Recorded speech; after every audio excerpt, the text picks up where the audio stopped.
मुला छावा मारे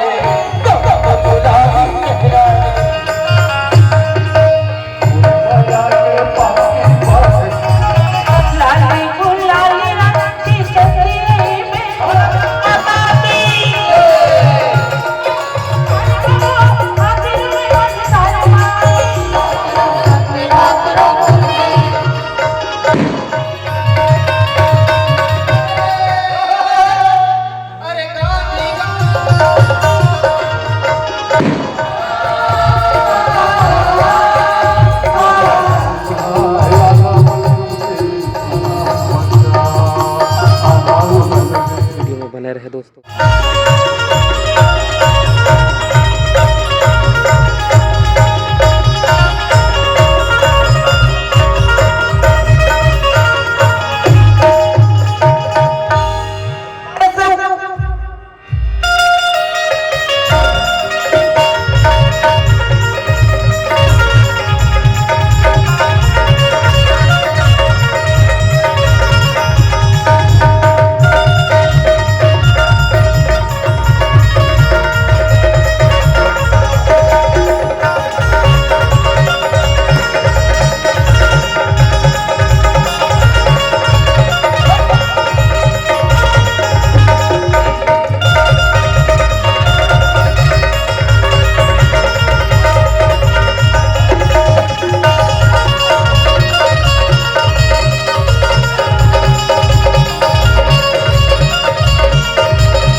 रामे रामे हमारे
भैरवाने साजन मैया हाथ जोड़ के करो मना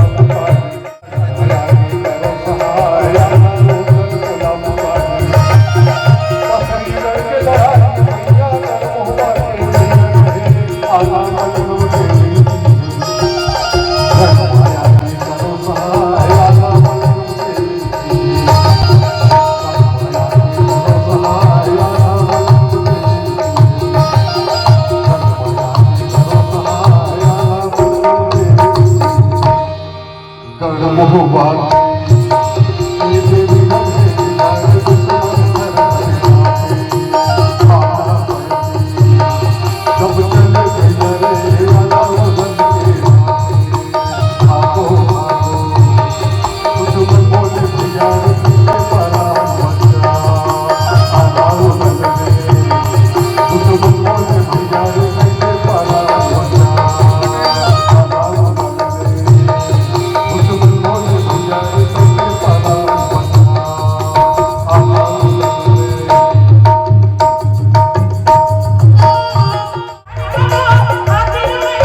मोला छावा मारे गुलाबी चेहरा रे मोला बाबा रे लगे रे घरमा पहरा रे ओरे मारिया बुका काई मजा माना लुका ओरे मारिया बुका काई मजा माना लुका ओ कुड़ा दे लिया बा मट मट ही तो चले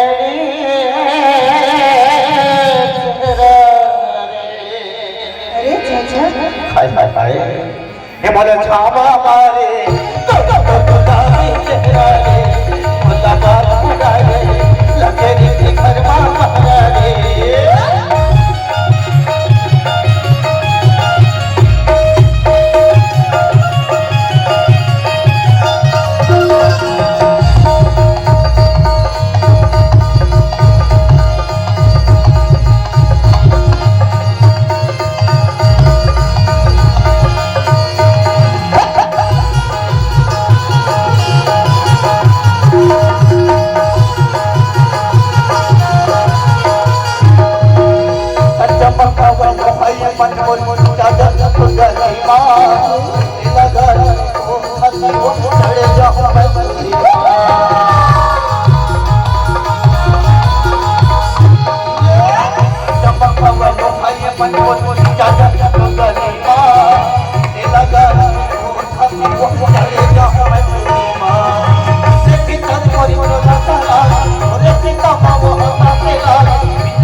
भीतर कैसे कैसे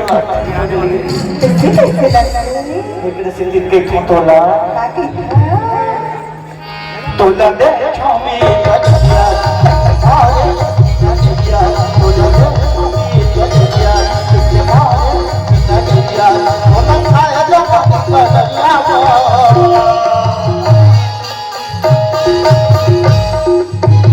तोरी घर तोला तोरी घर तोला तोरी घर तोला तोरी घर तोला मोला देख भी बदलिया लगन की तो नजरिया मोला देख भी बदलिया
ये रही हमारे युवा साथियों के लिए विशेष सौगात। और मैं अपने युवा साथियों को बताना चाहूंगा कि इस गीत पर दिखाए गए नृत्य और अभिनय केवल काल्पनिक मात्र है, इसका नकल न करें, स्वास्थ्य के लिए हानिकारक है। क्योंकि आज इसी इश्क और मोहब्बत के चक्कर में कई भाइयों का जीवन बर्बाद हो जाता है, कई बहनों का जीवन बर्बाद हो जाता है।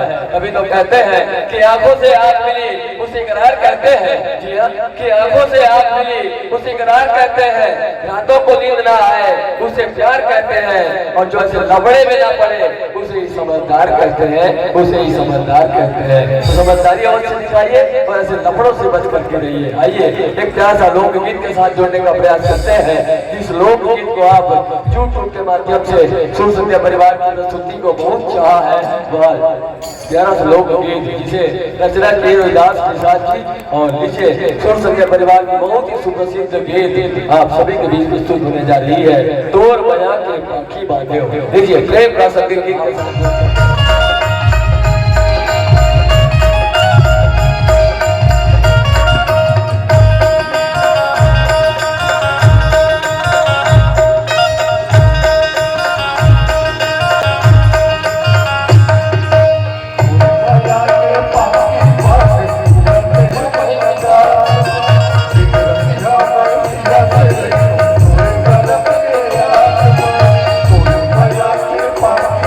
Thank you.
हमारे कलाकार मन के कार्यक्रम आप सबो झन ला पसंद आथे और आप सबो झन के दया माया स्नेह प्रेम और आशीर्वाद हमला प्राप्त होथे और हमला लगातार आप मन के ताली हा मोर कान तक आवत है। एक बार जोर से ताली बजाओ ताकि मोर कान तक आवे।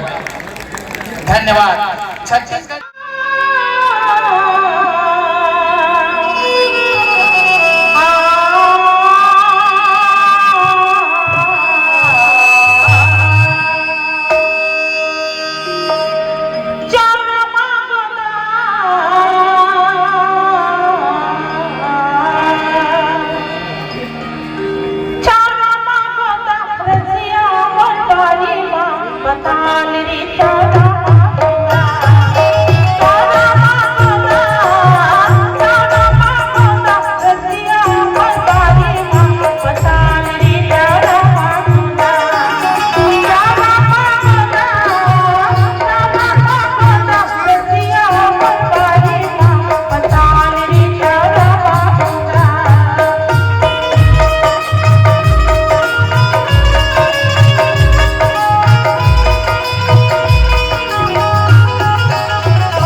बेरा लाठी करा थोड़ की विराम देते हुए चलन हंसी मजाक से भरपूर प्रहसन के ढल जेमा हमर लोक कलाकार मन आदि बानी के अपन कला प्रतिभा के माध्यम से संदेश के माध्यम से और हंसी मजाक के माध्यम से हमला भरपूर मनोरंजन के साथ संदेश भी हमला प्रदान करी देखत गम हमार सुसंध्या परिवार के घर